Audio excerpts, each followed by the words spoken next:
Hello everyone, my name is Ajinsel Dahim and I'm going to discuss the introduction of attention and memory. Transfer of learning. Why do we practice a skill? So, unsa ganining practice mo ni atong activity nga atong i-repeat regularly sa adlaw-adlaw nato, di ba?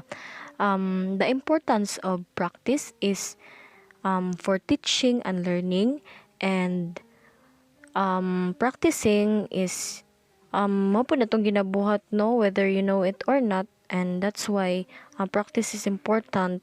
Even when you are not actively doing an activity, your brain is still absorbing and learning. One reason is to increase our capability of performing the skill in a situation requiring it. We want to be able to accomplish specific action goals when we need to, whether we perform everyday skills, work skills, or sports skills. For example, if you were a physical therapist working with the gait problems of a stroke patient, you would want that person to be able to walk in environments outside the clinic.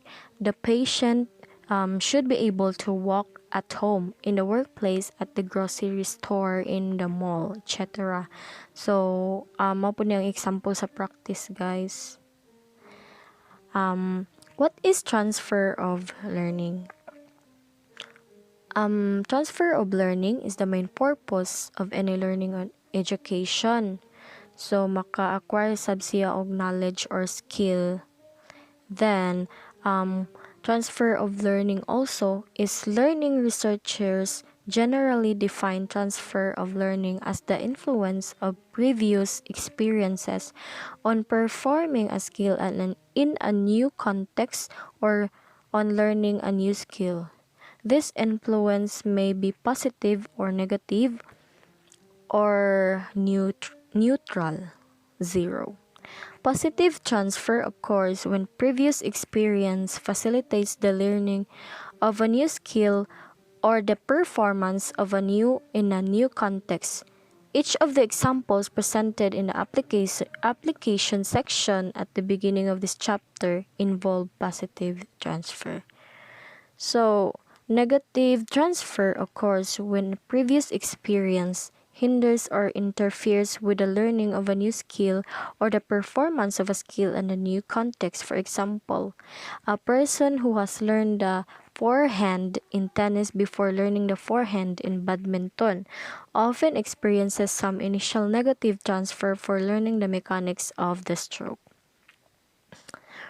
Predicting whether transfer will be positive, negative, or zero is difficult. For example, Karen Adolph in 1997 found that what infants learn about negotiating risky slopes when they were learning to crawl showed absolutely no transfer to negotiating slopes when they started to walk.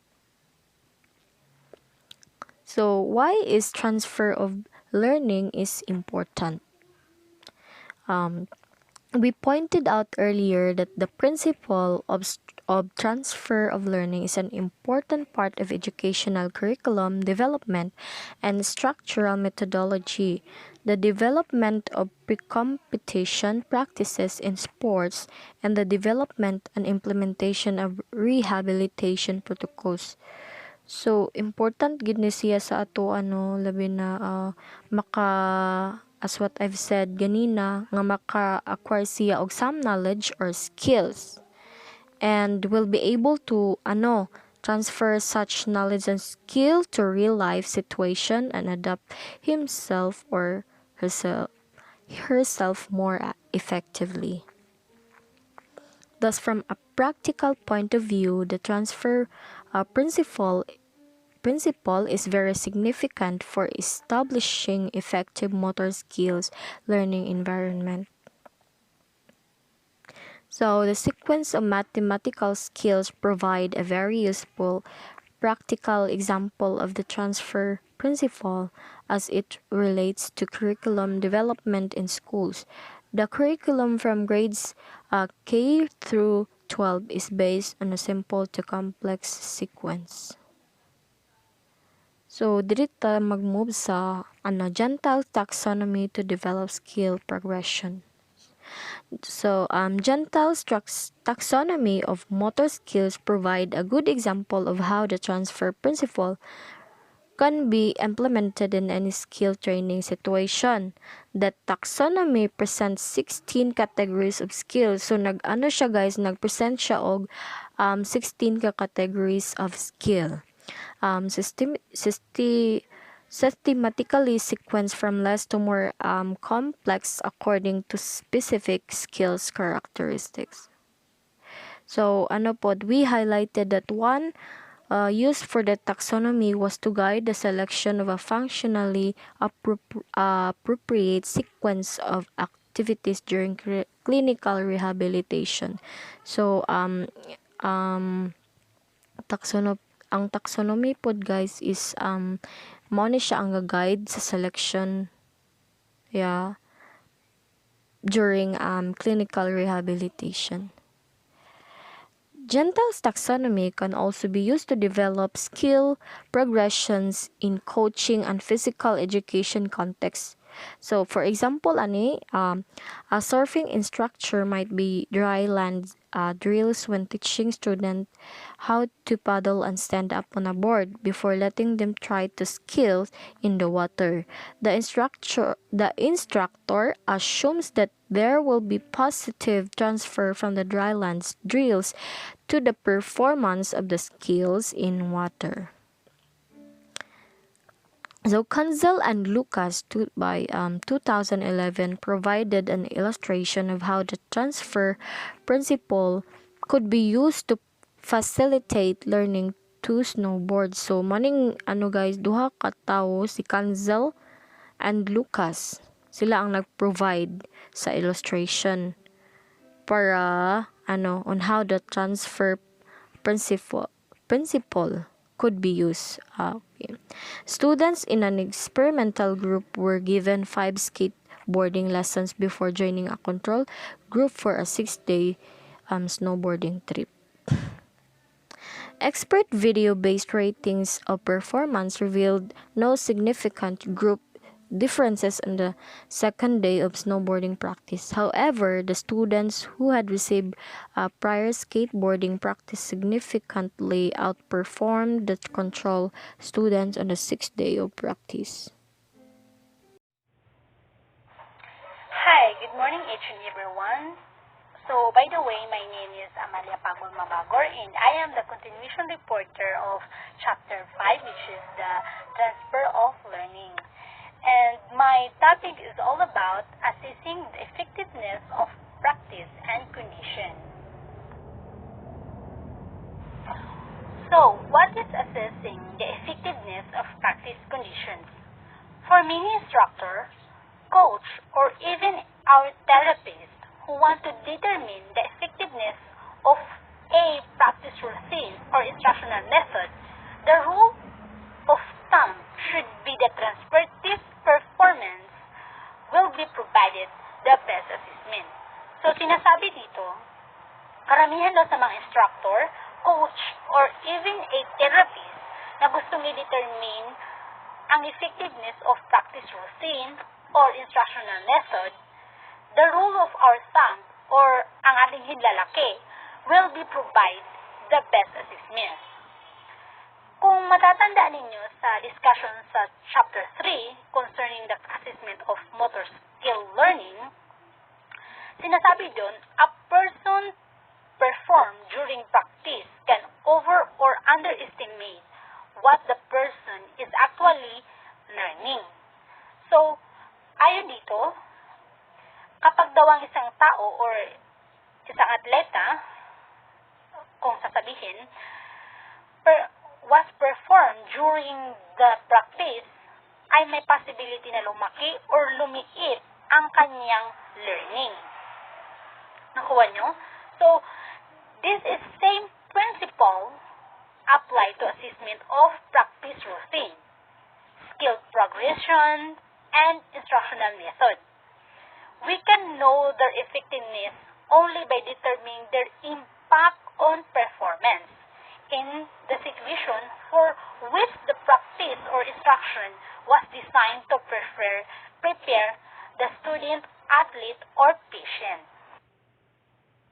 So, for the coaches of sporting, the transfer test is usually the competition for which the athlete or team was preparing. So, sinasabi dito, para daw sa mga coaches ng sporting, they usually identify the transfer test as a competition kung saan ang mga atleta ay kailangan mag-prepare, which is para sa mga instructors and therapists naman, the transfer test is not easily to identify or determine because the instructor or the therapist must be identify the situation or the environment in which the student or the patient will need to be performed.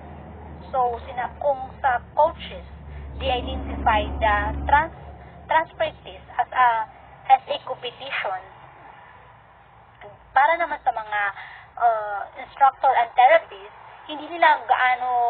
hindi kadali sa kanila na i-identify o i-determine ang transfer test kasi kailangan muna nilang i-identify ang situation or the environment ng kanilang estudyante at ng kanilang patient. For a physical education instructor, the test may be performed on skill test or tournament. So, sinasabi dito, para naman daw sa mga physical education instructor, ang test may be performed in skill test. Ano ba ang mga skill test? Pwede nabilong na din dyan ang exam or in a tournament. For a dance instructor, the test may be performed in a recital or concert. So, para naman sa mga dance instructor, the test may be performed in recital or concert. Pwede na rin dito siguro yung mga dance sport contest. And for the physical or occupational therapist, the test may be performed or daily living activity at home or a work activity in a workshop. Why does positive learning occur? One hypothesis proposed that transfer of learning occurs because the component of the skills and or the context in which skills are performed are similar. The other process that transfer occurs primarily because of the similarities between the amount and types of learning processes required. As you can see on figure 5.1, the two circles, which is the B and A and B rather, in this figure can represent two skills or two performance contexts for either theory proposed to explain why transfer of learning occurs. Consider the amount of overlap between the two circles. The shade area are representing the degree of similarity between the two skills of performing contexts. More transfer should occur between the two skills or contexts. In the set of circle on the left than in the one on the right side. Of skills and context components. There are important questions concerning the similarity of skills components. The question is, what constitutes a component part? There are two answers to this question. One is any observable movement is a part of a skill, such as overarm movement or a ball striking movement, which could be qualified kinetically. The degree of similarity in the kinetic profile should provide the most accurate prediction about the potential degree of transfer across skills. For example, both baseball pitching and football passing include overarm throwing movements that are somewhat similar when compared in terms of observable movement, but become decidedly less similar when compared on the basis of their kinetics. So, sinasabi ito sa example na kung titingnan mo ang movement ng pagbato ng isang baseball pitching at ang football passing, yung nagpapasing ng bola, kung pagmamasdan mo mabuti kung paano nila bato ang bola or ibato ang bola, throwing movement, makikita mo magkapareho sila. Base sa kanilang pagbato ng bola, makikita mong pareho talaga ang movement nila. Pero, kung titingnan mo at i-compare mo naman base sa kanilang genetics, makikita mong maliit ang tsansa na sila ay magkapareho. According to Bernstein, 1996, he thought that the amount of transfer from one skill to another was not based on kinetic similarity, but on the similarity of group of the background correction. According to Thorndike, 1914, he proposed the identical element theory. In this theory, elements are general characteristics of a skill or performance context, such as the purpose of the skill or the attitude of the person performing the skill, or specific characteristics of the skill, such as component of the skill being performed. Additionally, Thorndike considered identical elements to include mental processes that share the same brain cell activity as the physical action. So now, we are here, the last part of my report, which is the similarity of processing requirements. The cognitive process required by two skills or two performance situations, such as when the two skills require the fast decision making.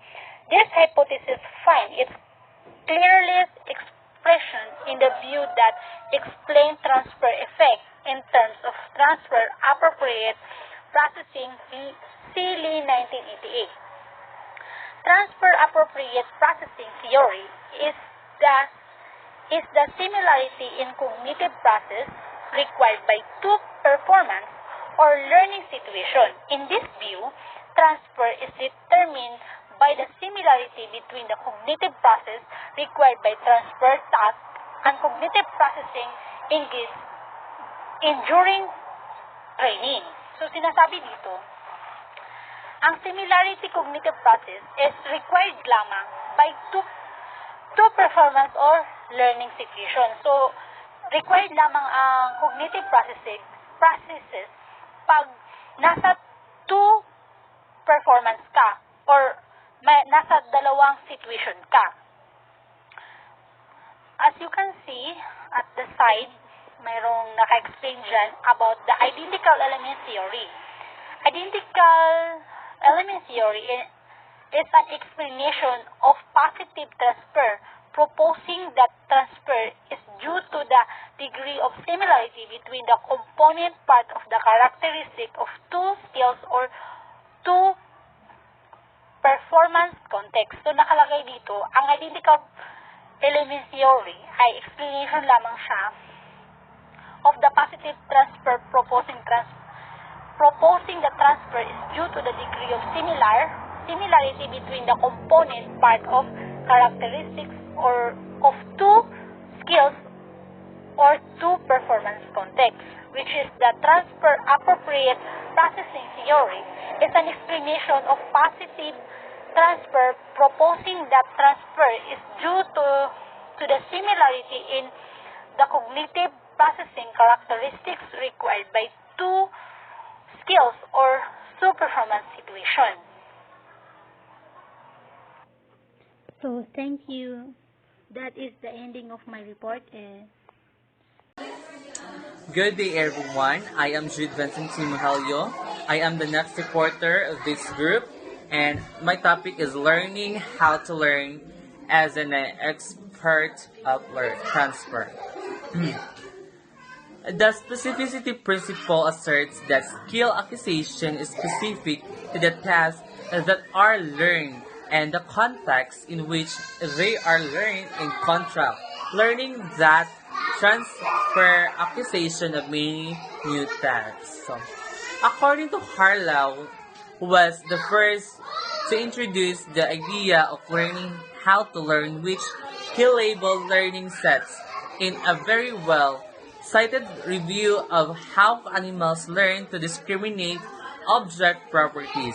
Harlow argues that animals with higher order intelligence learn to solve new problems quickly by learning patterns within similar classes of previously experienced problems. So it means that he argued about the intelligence higher in order intelligence of the animals. They can solve a new problem quickly by learning patterns within similar classes by previous experienced problems. So they have the animals have in an intelligent to solve a new problem or new task by simply by they transfer to accusations. And at the other end, the lifespan Schilder has shown that learning how to learn is preserved in older adults. Participants feedback about just stick position. One group practiced that the original task and learned to adapt to their different relatives. The feedbacks display about the status location. 15 to 30 and 45 days on their first day of practice. So the adults, when the adult has idea also has a learning, they can learn to participants and use joystick into 15 to 30 to and 45 days. They can practice at first. Bilateral transfer.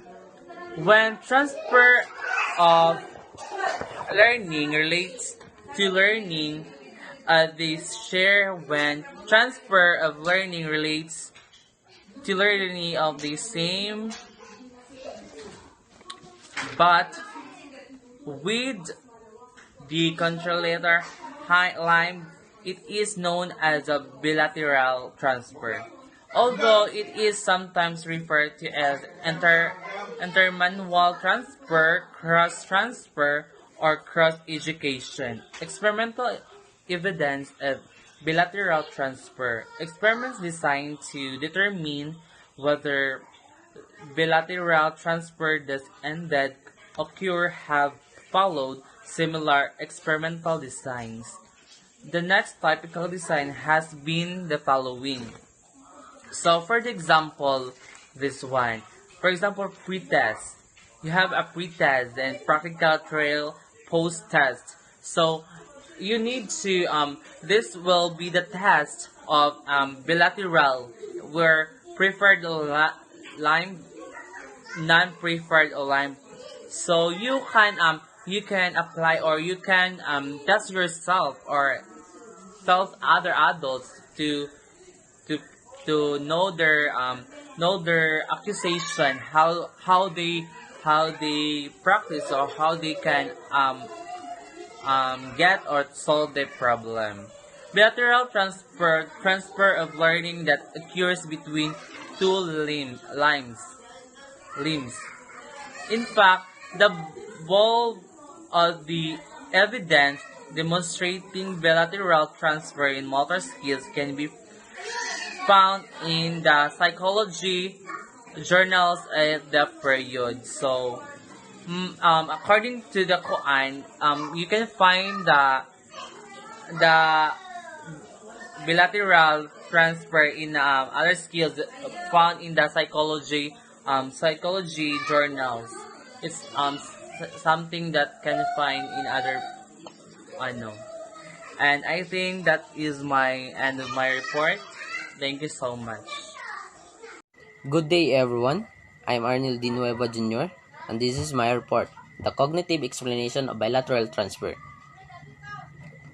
The cognitive explanation states that the basis for the positive transfer from a practice to a non-practice limb is the important cognitive information related to what to do to achieve a goal of the skill.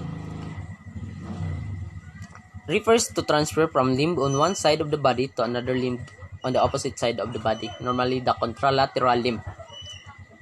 It is the cognitive explanation is described in chapter 3 as an important characteristic of the first stage of learning. This information is relevant to performing the skill regardless of the limb involved.